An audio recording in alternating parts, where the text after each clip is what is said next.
नमस्कार, जय हिंद साथियों।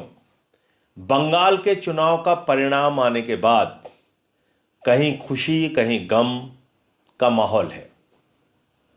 जाहिर सी बात है, जहां पे जो पार्टी चुनाव जीती है उसको जश्न मनाने का हक है, लड्डू बांटने का हक है। लेकिन जो लोग चुनाव में हारे हैं उनको मारने का, पीटने का, उनके कार्यालय जलाने का, हिंसा करने का या उन पार्टियों के समर्थकों को सड़कों पर पीटने का अधिकार किसने दिया है? यह कौन सा लोकतंत्र है? जो दृश्य और तस्वीरें बंगाल से आ रही हैं और पूरा का पूरा गोदी मीडिया खामोश है, केंद्र की मोदी सरकार खामोश है। क्या हम बंगाल को मणिपुर बनाना चाहते हैं? क्या हम बंगाल में हिंसा को एक एक इलाके में पहुंचाना चाहते हैं? यही तो खतरा है बीजेपी से। भारतीय जनता पार्टी जिन क्षेत्रों में उसका उदय होता है वहां हिंसा का उदय होता है, गुंडागर्दी का उदय होता है, लोगों के अधिकारों को कुचलने की शुरुआत होती है। और यही बंगाल में हो रहा है। और आप देखिए कि पूरा का पूरा गोदी मीडिया खामोश है, केंद्र की मोदी सरकार खामोश है। अब वो केंद्रीय सुरक्षा बल दिखाई नहीं दे रहे हैं, अब वो चुनाव आयोग कहीं दिखाई नहीं दे रहा, उसकी सख्ती कहीं दिखाई नहीं दे रही है। तो भारतीय जनता पार्टी साबित क्या करना चाहती है कि वो राज्य दर राज्य चुनाव जीतकर अपने जांच एजेंसियों का दुरुपयोग करके हजारों करोड़ रुपए पानी की तरह बहा के, गोदी मीडिया का गलत इस्तेमाल करके, चुनाव आयोग को अपना एजेंट बना के चुनाव जीतकर और गुंडागर्दी, हिंसा करेंगी। क्योंकि यह आपको सोचना होगा कि देश तो आपका है। क्या हम इस देश के एक हिस्से में हो रही हिंसा पर खामोश रह सकते हैं या उसको जायज ठहरा सकते हैं? कल मैंने देखा कि वहां पे लेनिन की मूर्ति तोड़ी जा रही थी।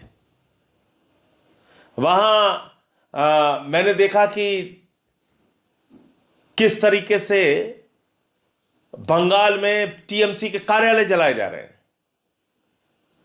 टीएमसी के कार्यकर्ताओं को दौड़ा दौड़ा के मारा जा रहा है।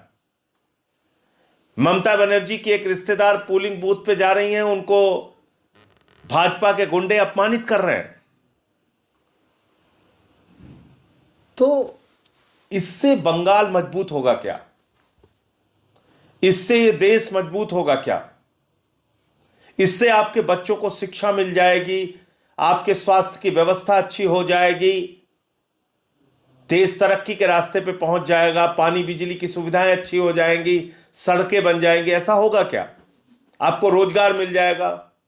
नहीं, एक नया रोजगार आपको मिल गया, हिंसा का रोजगार, गुंडागर्दी का रोजगार, अवैध वसूली का रोजगार, तानाशाही करने का रोजगार। यह रोजगार मिल गया बंगाल में आपको। तो इसलिए मैं यह कहना चाहता हूं कि यह रोने धोने का समय नहीं है, रोने धोने और निराश होने का समय नहीं है। जब अत्याचार बढ़ने लगे तो अत्याचार से लड़ने वालों की संख्या भी बढ़नी चाहिए, अत्याचार के खिलाफ बोलने वालों की ताकत भी बढ़नी चाहिए, वरना तो यह अत्याचार असीमित हो जाएगा। मैं देख रहा था, कहीं अखबारों में छपा था 70% भारत के हिस्से पर भारतीय जनता पार्टी का कब्जा हो गया। तो क्या 70% हिस्से पर नहीं, मैं मान लीजिए 100% हिस्से पर भी भारतीय जनता पार्टी का कब्जा हो जाए तो उसको गुंडागर्दी करने का लाइसेंस मिल जाता है। फिर इस देश में लोकतंत्र खत्म हो गया, फिर इस देश में हिटलर का राज आ गया। अगर 100% हिस्से पर भारतीय जनता पार्टी का कब्जा हो जाए तो वो जो जिसके घर में घुस के चाहेंगे उसको जला देंगे, मार देंगे, लड़ाई करेंगे, झगड़ा करेंगे, गाली गलौज करेंगे, रास्ते पर चलने नहीं देंगे, महिलाओं के साथ अभद्रता करेंगे, श्री रामकृष्ण परमहंस हंस जी का आश्रम उजाड़ेंगे, ये करेंगे। तो इसलिए मुझे लगता है कि ये रोने धोने निराश होने का समय नहीं है, बल्कि इनसे और लड़ने की रणनीति बनाने का वक्त है। देखिए, चुनाव के लिए जो तंत्र इन्होंने विकसित कर लिया है अपना, हजारों करोड़ रुपए पानी की तरह बहाते हैं, ईडी सीबीआई पुलिस का दुरुपयोग करते हैं, केंद्रीय सुरक्षा बल लगाते हैं, चुनाव आयोग के जरिए एसआईआर के माध्यम से लाखों करोड़ों वोट कटवाते हैं और उसके बाद चुनाव जीत जाते हैं। कहते बहुत लोकप्रिय है, बहुत लोकप्रिय हो गए मोदी जी, चोरी करके लोकप्रिय हो गए मोदी जी, लोकतंत्र को लूट कर लोकप्रिय हो गए मोदी जी, चुनाव में धांधली करके लोकप्रिय हो गए मोदी जी, बहुत लोकप्रिय हो गए मोदी जी। चल रहा है, ढोल पीटा जा रहा है, गोदी मीडिया लगा हुआ है गुणगान में। लेकिन इस तरह से इस देश की जो खूबसूरती है, विविधता में एकता, भारत की विशेषता जो है वो खत्म हो जाएगी निश्चित तौर पे, ये मान के चलिए। इतना विभाजन कर दिया इन्होंने समाज के अंदर कि बहुत मुश्किल वक्त है, इसमें आप सबको एकजुट होकर इनके खिलाफ आवाज उठानी पड़ेगी। किसान आंदोलन इस बात का उदाहरण है। 1 साल तक देश के किसानों ने बगैर किसी राजनीतिक दल के सपोर्ट के, हम लोगों ने पार्लियामेंट में सपोर्ट किया वो अलग बात है, लेकिन बिना किसी राजनीतिक दल के समर्थन के अपनी किसानों की शक्ति की बदौलत मोदी जी की इतनी बड़ी तानाशाह सरकार को झुकाने के लिए मजबूर किया किसान आंदोलन ने। ऐसा ही कुछ बड़ा आंदोलन इस देश में चुनाव की निष्पक्षता को बनाने के लिए खड़ा करना पड़ेगा। ऐसा ही एक बड़ा आंदोलन जाति, धर्म, दल सब कुछ भूल के इस देश के हित में, लोकतंत्र के हित में, बाबा साहब डॉक्टर भीमराव अंबेडकर जी के द्वारा लिखे गए संविधान के हित में, इस देश के चुनावी व्यवस्था को बचाने के लिए, इस देश में हो रही चुनावी धांधली से मुक्ति पाने के लिए एक बड़ा जन आंदोलन मिलकर करना पड़ेगा, संसद से लेकर सड़क तक। और एक लंबी लड़ाई है, नहीं कि एक दिन में या 1-2 महीने में रैलियां सभाएं करके ये चीजें आप ठीक कर सकते हैं, नहीं। इसके लिए एक बड़ा मन जनमानस का तैयार करना पड़ेगा। और अगर ऐसे ही आप निराश होते रहेंगे, एक हार मिल गई तो चुपचाप घर बैठ जाए, आपके पास कई विकल्प हैं। आप बंगाल के चुनाव के परिणाम के बाद यह मानकर के अब तो कुछ हो ही नहीं सकता, चुपचाप घर भी बैठ सकते हैं। अपने बीवी बच्चों का पेट पालने के लिए नौकरी करें, सुबह से शाम उन्हीं के बीच में टीवी देख के खुश रहें, ऐसा भी कर सकते हैं। लेकिन ये आपको खुश नहीं रहने देंगे, कभी महंगाई से मारेंगे, कभी कोई अभद्रता करके आपको अपमानित करेंगे, कभी किसी इलाके में घुस के गुंडागर्दी करेंगे, तो वो सब कुछ होगा। आपको तय करना, अगर इस देश से प्यार है तो कैसा देश आप चाहते हैं, कैसी राजनीति आप चाहते हैं, कैसा नेता अपने लिए आप चाहते हैं। वो जो शिक्षा, स्वास्थ्य, बिजली, पानी, रोजगार, सड़क की बात करे, या वो जो कहे कि हमें शमशान बनाना है गांव-गांव में, जो ये कहे कि हम तो मछली खा रहे हैं इसलिए हमको वोट दे दो, मुजरा जैसे शब्दों का इस्तेमाल करे, कहे कि हम तो कपड़े देख के पहचान लेते हैं, जिसके राज में लाखों करोड़ रुपए का लोन अपने चंद पूंजीपति मित्रों को दे दिया जाए, जिसके राज में देश की तमाम लाखों करोड़ की संपत्तियां अपने एक दोस्त को दे दी जाए, और उसके बावजूद हमें किसी बात पे गुस्सा नहीं आता। आपको 2-3 चीजें करना पड़ेगा। ये गोदी मीडिया का तो मिलकर आपको बहिष्कार करना पड़ेगा। इसका एकदम से जब तक आप ये गोदी मीडिया के टीवी चैनल देखते रहेंगे, आपका मानस स्वस्थ हो ही नहीं सकता, आपका मन ठीक हो ही नहीं सकता, क्योंकि इतनी नफरत आपको परोसी जा रही है, दिन रात आपके दिमाग में झोंकी जा रही है, और देश का माहौल खराब कर दिया गोदी मीडिया ने।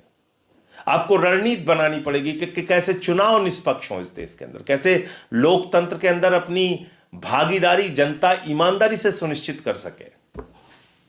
आप देखिए तमिलनाडु में एक सीट मिली है बीजेपी को, सिर्फ एक सीट, क्योंकि वहां जानते थे कोई धांधली करेंगे तो पकड़े जाएंगे।